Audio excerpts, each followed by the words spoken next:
designer drugs. The stuff you read about it, the stuff the government warns you about it.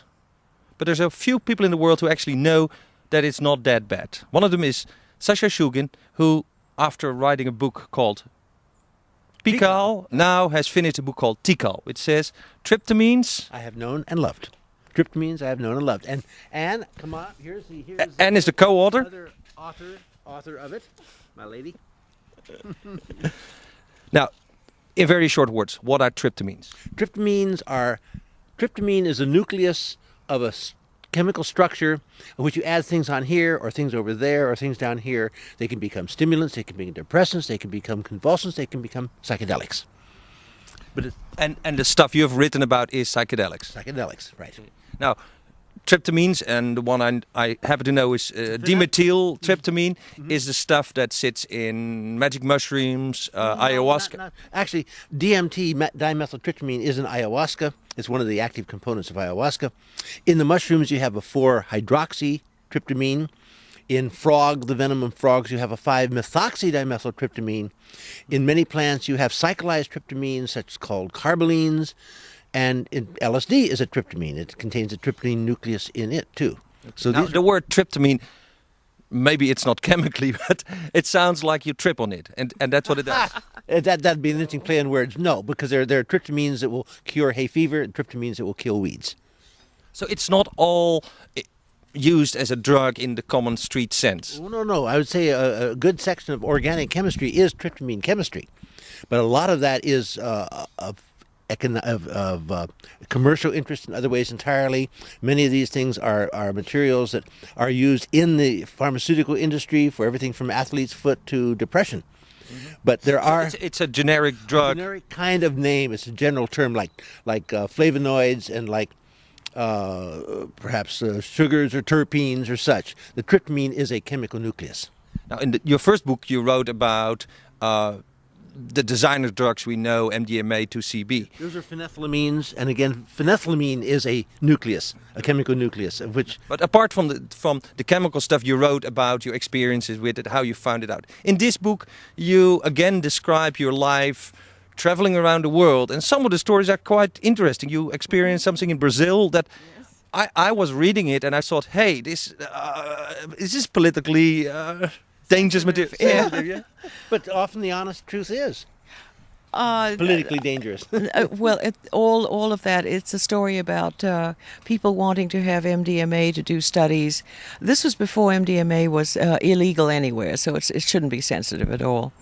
This did not happen within the last 10 years. So yeah, but the researchers like you who have been developing and inventing new substances that sometimes were psychoactive that turned later into illegal substances are now in the press seen as, you are the witch doctors of this age. Well, why am I the witch doctor if the law enforcement is the one who made the act and made it a crime? I merely invented and created a new drug that is a tool, is a thing to study, it's a thing through which you may learn the function of the human mind. But if they wish to make it an illegal thing, I think the onus of illegality lies upon their hands, not mine. Mm-hmm.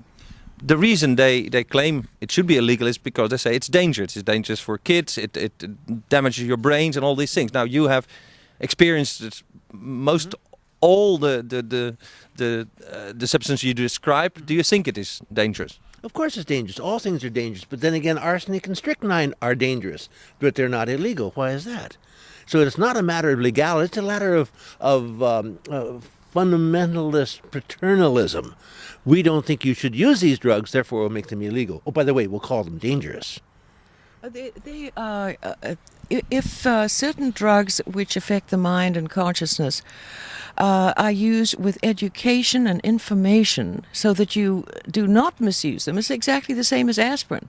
If you take 75 aspirin tablets, you are going to be extremely ill. If you take more than that, you're probably going to die. But the same goes for salt. Of course.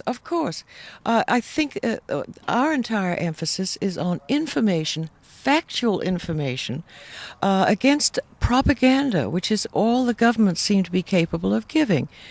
And we feel that if people are going to use any of these substances, which they are going to, laws or no laws, they should know how to do so as safely as possible.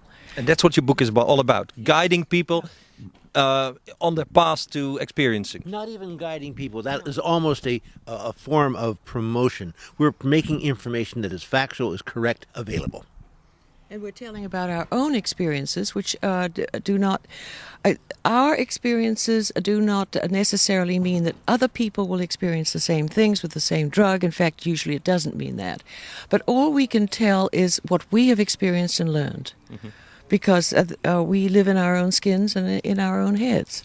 Do you believe that in these substances that are not commonly available on the street, that there are cures for illnesses, even the psychological illnesses we have?